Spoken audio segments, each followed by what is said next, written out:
The sun was slowly sinking behind the thick forest surrounding the ancient village of Mwahia, painting the sky with shades of orange and deep purple.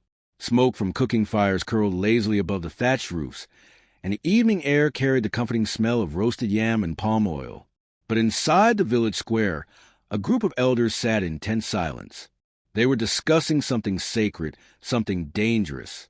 "The sacred python has been seen again," one elder said quietly. A murmur passed through the group.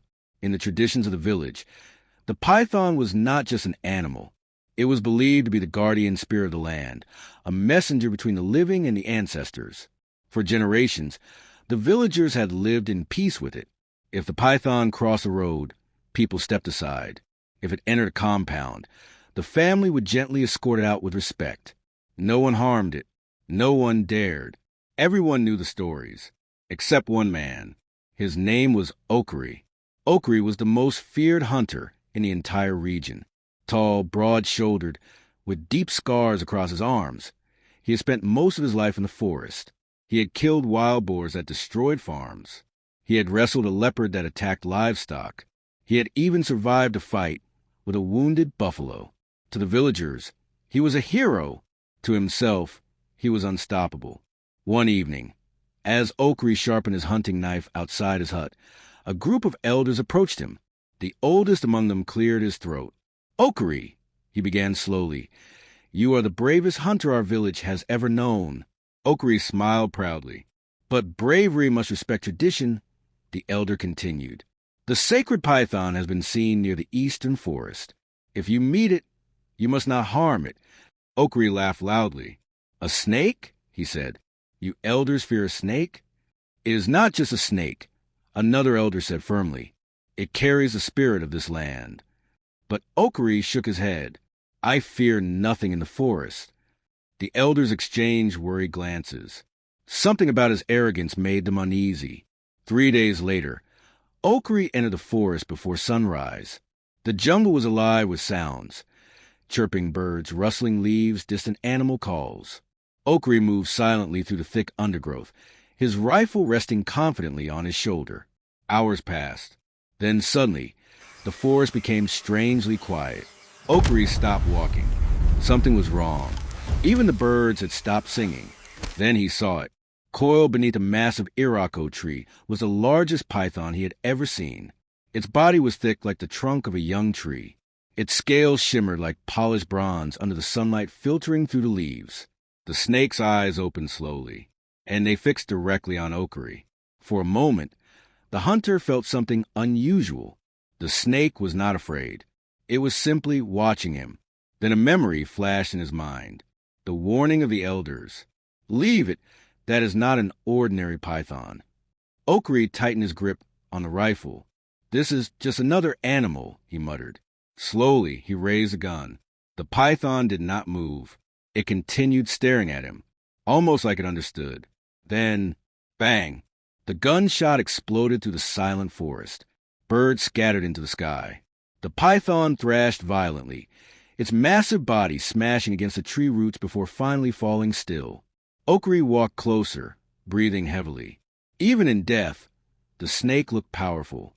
For a brief moment, an uncomfortable feeling crept into his chest. But he pushed it away, dragging the enormous python behind him. He began the long walk back to the village. When he arrived, people immediately gathered around him. At first, they cheered, but the moment they saw the snake, clearly, the cheering stopped. Women covered their mouths in shock. Children began to cry. One elder fell to his knees. "You have doomed us," he whispered. Okorie frowned. "What nonsense is this?" "That is the sacred python," the elder said with trembling lips. "You have killed the guardian of the land." But Okorie only shrugged. "Then your guardian was weak." The elders ordered that the python must be buried with sacred rituals immediately. But even as the rituals were performed, the village priest looked deeply troubled. That night, Okorie went to bed feeling proud of his victory. But around midnight, he suddenly woke up. He heard something, a soft hissing sound. At first, he thought he was dreaming, but the sound continued. Slow, close, very close. Okorie lit a small oil lamp and looked around his hut. Nothing was there. The floor was empty. The corners were dark. Yet the strange hissing continued. By morning, the sound had stopped.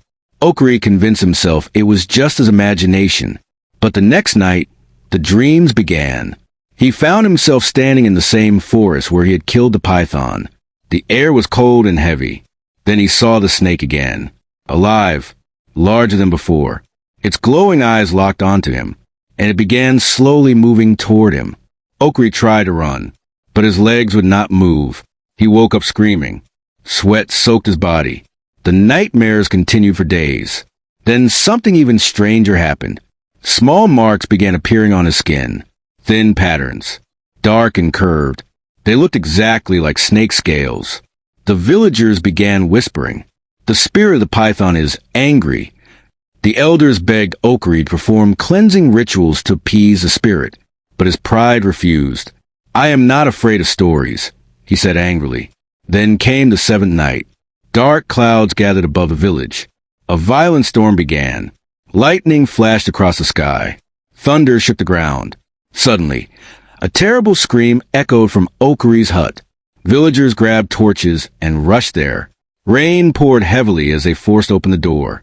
Inside, the oil lamp flickered weakly. Okorie lay on the floor, his body twisted in an unnatural shape, his eyes wide with terror, and across the muddy floor, there was a massive snake trail leading out of the hut. But no snake, just the trail. The elders stood in silence. One of them finally spoke. The guardian has taken his revenge. From that day forward, no hunter in the village ever dared harm a python again.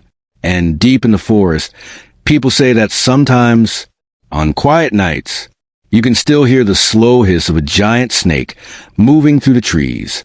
A reminder that some traditions exist for a reason, and some spirits never forgive